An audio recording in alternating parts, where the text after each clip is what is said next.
গেল কয়েকদিন হলো একটা সংবাদ নিয়ে বেশ উত্তেজনাকর পরিস্থিতি সৃষ্টি হয়েছে ভারত ও বাংলাদেশের মধ্যে। সেই খবরটা আর কিছুই নয়, বাংলাদেশি একজন জুলাই আন্দোলনের ছাত্রনেতা তিনি গিয়েছিলেন হচ্ছে দিল্লিতে ইউরোপিয়ান অ্যাম্বাসি ফেস করার জন্য, অর্থাৎ তিনি স্টুডেন্ট ভিসায় ইউরোপ যাবেন। তো যার জন্য তিনি দিল্লিতে গিয়েছিলেন ইউরোপের সেই দেশের অ্যাম্বাসিটা ফেস করার জন্য। পরবর্তীতে তাকে রিমান্ডে নেওয়া হয়, তাকে নাকি অত্যাচার করা হয়, তাকে ফিজিক্যালি হেনস্থা করা হয়।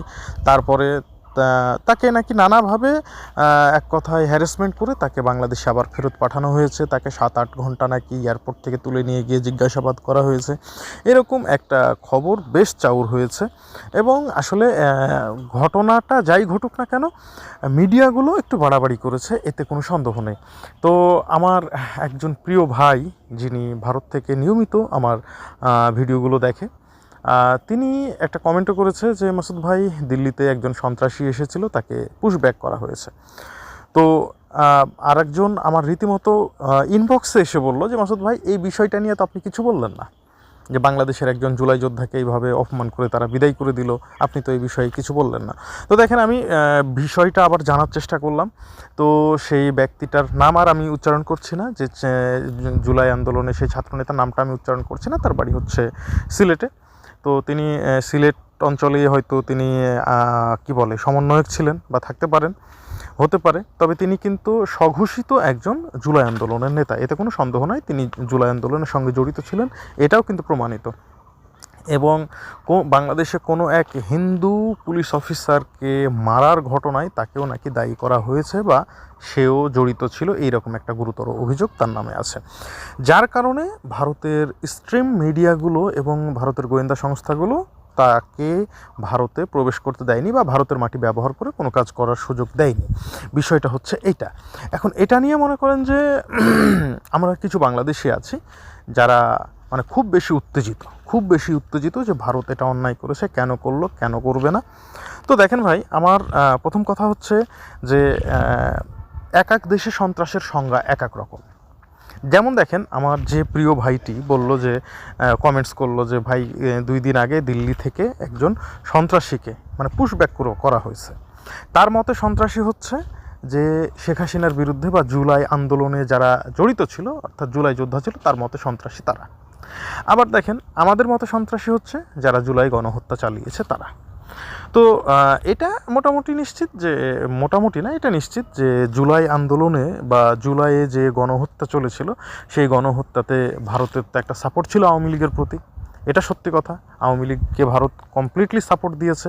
এবং আওয়ামী লীগ যে স্বৈরাচার হয়েছিল, এই 15 বছর জোরপূর্বক ক্ষমতায় ছিল, এতে কিন্তু ভারতের একনিষ্ঠ সমর্থন ছিল। এটা কারো কাছে পছন্দ হোক চাইতে না হোক, এটা কিন্তু চরম সত্য কথা। এবং ভারত যদি এতটুকু মানে সে যদি নিউট্রাল থাকার চেষ্টা করতো, তাহলে হয়তো বিগত আওয়ামী লীগ বা ফ্যাসিস্ট এত ম্যাসাকার করতে পারতো না। প্রায় 2000 মানুষকে হত্যা করেছে হেলিকপ্টারে করে। এরপরে দেখা গেছে ছোট শিশু বাচ্চাগুলো পর্যন্ত রেহাই পায়নি এই মানে হেলিকপ্টার থেকে যে সমস্ত কি বলবো স্পাইরা গুলি করে এদেরকে মেরেছে। এগুলো সত্যি খুব কষ্টের বিষয়। এখন আসি যে তাকে ঢুকতে দিল না কেন। এখন ঘটনা হচ্ছে ওই যে বললাম যে এক এক দেশের সন্ত্রাসের সংজ্ঞা এক এক রকম। 1971 সালে মুক্তিযোদ্ধারা আমাদের কাছে নায়ক হলেও পাকিস্তানের কাছে ছিল সন্ত্রাসী, আর পাকিস্তানি সেনারা পাকিস্তানিদের কাছে নায়ক হলেও তারা ছিল কিন্তু তাদের কাছে সন্ত্রাসী, মানে তারা ছিল মানে আমাদের কাছে সন্ত্রাসী। সো দেখেন, মোদিজি নাকি আসতে চেয়েছিল বা তাকে আমন্ত্রণ করা হয়েছিল বাংলাদেশে নবনির্বাচিত প্রধানমন্ত্রী তারেক রহমানের শপথ অনুষ্ঠানে। তখন কিন্তু আপনার আমার মতো মানুষগুলো ঠিকই লাফিয়ে বললাম যে না, মোদি আসতে পারে না। ওর কেন আসতে পারে না? কারণ মোদি হচ্ছে খারাপ মানুষ, মোদির হাতে মুসলিমের রক্ত লেগে আছে, ইত্যাদি ইত্যাদি ইত্যাদি। তো এই কথা যদি আপনার আমার বলার স্বাধীনতা থাকে যে মোদিকে আমি আমার দেশে আসতে দিব না, তাহলে ভারতের গোয়েন্দা সংস্থারাও এই দাবি রাখতেই পারে যে তাদের দেশে এদেরকে আসতে দিব না। এটাই স্বাভাবিক। এখন ভাই, তাদের দেশ, তারা যদি মনে করে যে এই মানুষগুলো তাদের দেশে যাবে না, এখানে কি আপনার আমার করার কিছু আছে? কিচ্ছু করার নেই। এখানে প্রতিবাদ জানিয়েই বা আমি কী করব? সো একটা বিষয় মনে রাখতে হবে যে প্রত্যেকটা দেশ তার নিরাপত্তার স্বার্থে যে কোনো সিদ্ধান্ত নিতেই পারে। এক্ষেত্রে আমরা বিহ্বল হব না বা বেশি আবেগ আপ্লুত হব না, কারণ আমরা এর আগেও জানি যে মোদী সরকার যখন বাংলাদেশের স্বাধীনতার 50 বছর পূর্তি উপলক্ষে বাংলাদেশে এসেছিল, কি ম্যাসাকারটাই না বাংলাদেশে হয়েছিল, কারণ মোদীকে আমরা আমাদের দেশে প্রবেশ করতে দিব না। তো ভাই এখানে একটু ক্লিয়ারলি বোঝেন, আমাদের যদি এই স্বাধীনতা থাকে এই কথা বলার, একটা দেশের পার্শ্ববর্তী দেশের বৃহত্তম গণতন্ত্রের দেশের যিনি প্রধানমন্ত্রী তাকে আমরা আসতে দিব না। হ্যাঁ, তার বিরুদ্ধে আমরা অনেক কথা বলতেই পারি, কিন্তু একজন অতিথিকে আমরাও কিন্তু কম বেইজ্জতি করি নাই। সুতরাং আমাদের দেশের অতিথিদেরকে তারা যদি বেইজ্জতি করে, এর জন্য মানে আমার মনে হয় যে এত বেশি লাফালাফি করার কিছু নাই। সো তারা তাদের দেশে যেতে দিবে না, যদি যেতে না দেয় যাব না। ইভেন মনে করেন আমি মাসুদ নিউট্রাল থাকার চেষ্টা করি, এরপরও যদি ইন্ডিয়া মনে করে যে তাদের দেশে আমাকে যেতে দিবে না, বাস গেলাম না, সমস্যা কি? তাদের দেশে কি না গেলে আমাদের হবে না? এইটা আমাদেরকে বুঝতে হবে, ঠিক আছে? আর যদি মনে করেন যে ভারত আপনাকে যেতেই হবে, তাহলে ভারত বিরোধী কর্মকাণ্ড থেকে নিজেকে বিরত রাখেন, তাহলেই তো হয়ে যায়। সো আমাদের মূল সমস্যা হচ্ছে আমরা ভারত বিরোধী কর্মকাণ্ডেও জড়িত থাকব, আবার ভারতেও যেতে চাইব, ভারতের পিছনেও লেগে থাকব, আবার ভারত ভিসা না দিলে তাতেও দোষ দিব। সমস্যা হচ্ছে এগুলা।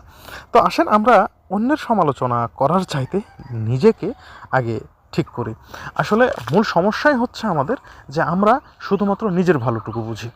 এখন আপনি বলতে পারেন যে আমি ভারতের দালালি করছি। ভাই, আমি কোনো ভারতের দালালি করছি না। ভারত তার সার্বভৌমত্বের নিরাপত্তা রক্ষার্থে যে কোনো সিদ্ধান্ত তার দেশের জন্য নিতেই পারে, এতে আমি অবাক হওয়ার কিছু দেখি না। কিন্তু আপনাকে ঠিক করতে হবে, আপনি আমি যে নেতৃবৃন্দকে মানে পছন্দ করছি, সেই নেতৃবৃন্দ আপনিও জানেন আমিও জানি যে তারা ভারতের গোলামি করবে, তারপরও তাকে আমরা ঠিক করছি, তাহলে দোষটা কার? দোষটা আমি ভারতের দিই না, কখনো না। ভারতের জায়গায় যদি আমি হতাম, মনে করেন আমিও যদি ভারতের প্রধানমন্ত্রী হতাম বা ভারতের রাজনৈতিক নেতৃবৃন্দ হতাম, আমিও চাইতাম আমার দেশ ভারত আগে সবচাইতে সুরক্ষিত থাকবে, সবচাইতে নিরাপদ থাকবে, তারপর অন্য কিছু।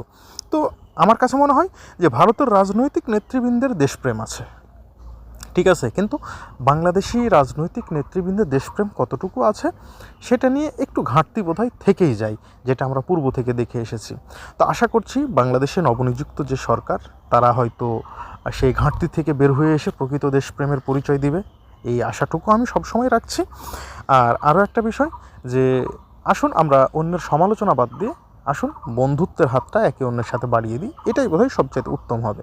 হ্যাঁ, ভারতে মুসলিম নির্যাতন তো এর আগেও চলেছে, এখনও চলছে, অস্বাভাবিক কিচ্ছু না। গেল কিছুদিন আগে ভারতের সাউথের এক অভিনেতা কিন্তু স্পষ্টভাবেই কিন্তু এই মুসলিম জেনোসাইডের কথা স্পষ্টভাবে মিডিয়ার সামনে স্বীকারও করেছে।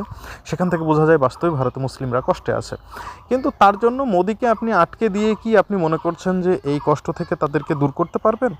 বা বাংলাদেশে যে সমস্ত হিন্দুরা যে ধরনের অত্যাচারের শিকার হয়, বা সংখ্যালঘুরা প্রায় প্রত্যেকটা দেশেই কিন্তু এরকম কিছু না কিছু প্রবলেমের শিকার হয়, অস্বীকার করা যাবে না, বাংলাদেশেও এর বাইরে নয়। তো এই ভারত কি এদেরকে আটকে দিয়ে কি সেটা দূর করতে পারবে না। তাই এর জন্য দরকার হচ্ছে একটা সামাজিক আন্দোলন বা মানসিকতার পরিবর্তনের একটা নতুন প্রয়াস। সকলকে ধন্যবাদ। আসসালামু আলাইকুম ওয়া রাহমাতুল্লাহ।